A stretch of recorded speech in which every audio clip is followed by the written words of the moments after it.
उस दिन की सुबह बिल्कुल सामान्य थी। शहर के मुख्य थाने में हल्की चहल पहल थी। पुलिसकर्मी अपने काम में लगे हुए थे। शिकायतें दर्ज हो रही थीं। कोई अपना खोया पर्स ढूंढ रहा था तो कोई झगड़े की रिपोर्ट लिखवाने आया था। सब कुछ रूटीन लग रहा था, जब तक कि एक साधारण सी महिला थाने में नहीं दाखिल हुई। उस महिला ने हरे रंग का साधारण सूट पहन रखा था। उसके हाथ में एक कागज था और चेहरे पर थकान और चिंता साफ झलक रही थी। उसने सीधा जाकर ड्यूटी पर बैठे दरोगा से कहा, साहब, मुझे एक रिपोर्ट लिखवानी है, मामला गंभीर है। दरोगा ने नजर उठाकर उसकी तरफ देखा, फिर बिना कोई खास ध्यान दिए कहा, कौन सी रिपोर्ट, किसके खिलाफ? पहले चौकी में जाकर लिखवाओ, यहाँ फालतू केस मत लाओ। वो महिला कुछ कहने लगी, लेकिन दरोगा ने हाथ से इशारा कर दिया, चलो हटो आगे से, और भी काम है। महिला चुपचाप बाहर चली गई। दरोगा और थाने के बाकी स्टाफ ने इस घटना को उतनी ही गंभीरता से लिया जितनी उन्हें लगी, यानी बिल्कुल भी नहीं। अगले दिन सुबह 10 बजे थाने में हलचल मच गई। खबर आई कि जिले की एसपी खुद थाने का औचक निरीक्षण करने आ रही है। सब घबरा गए। साफ सफाई, रिकॉर्ड्स, सब कुछ तेजी से व्यवस्थित किया जाने लगा। 10:30 पर एक काली गाड़ी थाने के बाहर आकर रुकी। दरवाजा खुला और उसमें से उतरी वही महिला, लेकिन इस बार पुलिस की वर्दी में। वो कोई आम महिला नहीं थी, वो थी आईपीएस अधिकारी रश्मि सिंह, शहर की एसपी।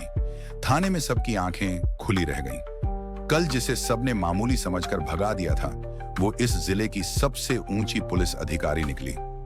रश्मि की चाल में आत्मविश्वास था, आंखों में तेज और चेहरे पर वही गंभीरता, लेकिन इस बार सवाल भी थे। उन्होंने सबसे पहले दरोगा को सामने बुलाया और पूछा, क्या आपको याद है, कल एक महिला रिपोर्ट लिखवाने आई थी? दरोगा अब पसीने पसीने हो चुका था। उसकी सांसें रुक रुक कर चल रही थीं।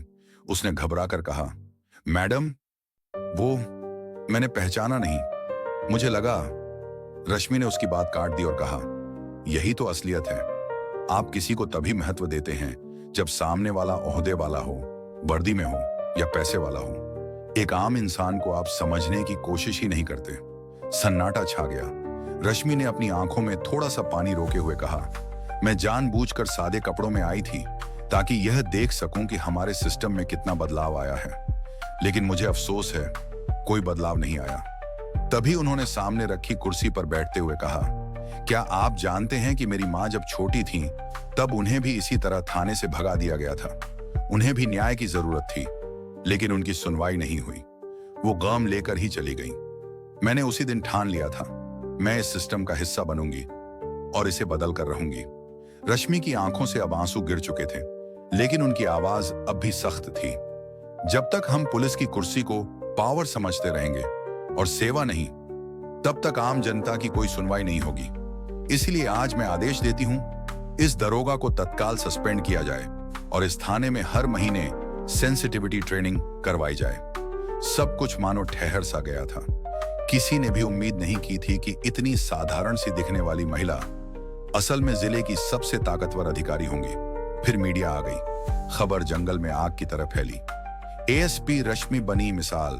खुद रिपोर्ट लिखवाने पहुंची, असंवेदनशील दरोगा सस्पेंड।